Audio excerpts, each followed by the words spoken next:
ലോകം മുഴുവൻ നേടിയാലും സ്വന്തം ആത്മാവിനെ നഷ്ടപ്പെടുത്തിയാൽ അവൻ എന്ത് പ്രയോജനം? സ്വന്തം ആത്മാവിന് പകരമായി അവൻ എന്ത് കൊടുക്കും? മത്തായി 16:26. കൂട്ടുകാരെ, നമുക്ക് ഈ ലോകത്ത് പറഞ്ഞറിയിക്കാത്ത അത്രേ പണം നേടാൻ സാധിക്കും. മറ്റുള്ളവരെ പറ്റിച്ചും മറ്റുള്ളവരെ ചതിച്ചും നമുക്ക് ഒത്തിരി പണം നേടാൻ സാധിക്കും. പക്ഷെ ഒരു കാര്യം ഓർക്കണം, അങ്ങനെ നമ്മൾ മറ്റുള്ളവരെ ചതിച്ചും പറ്റിച്ചും കുറെ പണം നേടിക്കഴിഞ്ഞാൽ അവർക്ക് നമ്മളോട് വെറുപ്പായിരിക്കും തോന്നാം. അവർ നമ്മളെ ബഹുമാനിക്കാൻ, അവർ നമ്മളെ വലിയ ആളെ കരുതാൻ വേണ്ടിയാണ് നമ്മൾ ഇതൊക്കെ ചെയ്യുന്നത്. പക്ഷേ അവർക്ക് നമ്മളോട് വെറുപ്പ് തോന്നി അവർ നമ്മളെ ഒന്ന് കാണുക പോലും ചെയ്യാണ്ടിരുന്നാൽ പിന്നെ നമ്മൾ ഇതൊക്കെ ചെയ്യുന്നത് എന്തിനാ? മത്തായി 16:23. സ്വന്തം ആത്മാവിനെ നഷ്ടപ്പെടുത്തിയാൽ അവൻ എന്ത് പ്രയോജനം? സ്വന്തം ആത്മാവിന് പകരമായി അവൻ എന്ത് കൊടുക്കും?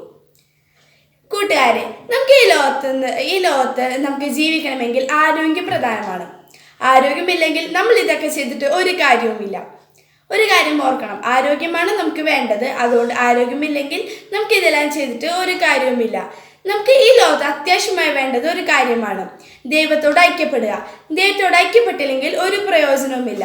നമുക്ക് ദൈവത്തോട് കൂട്ടായ്മ, സ്നേഹം, കരുണ ഇതെല്ലാം വേണം. ദൈവം നമ്മോട് പറഞ്ഞിട്ടുണ്ട് പരസ്പരം സ്നേഹിക്കണമെന്ന്. നമ്മൾ പരസ്പരം സ്നേഹിക്കണം. അതുകൊണ്ട് സഭയോട് പിതാവിൻ്റെയും പുത്രൻ്റെയും പരിശുദ്ധാത്മാവിൻ്റെയും നാമത്തിൽ നമുക്ക് ഒത്തുചേരണം. നമുക്ക് ഒന്നിച്ച് വളരാം.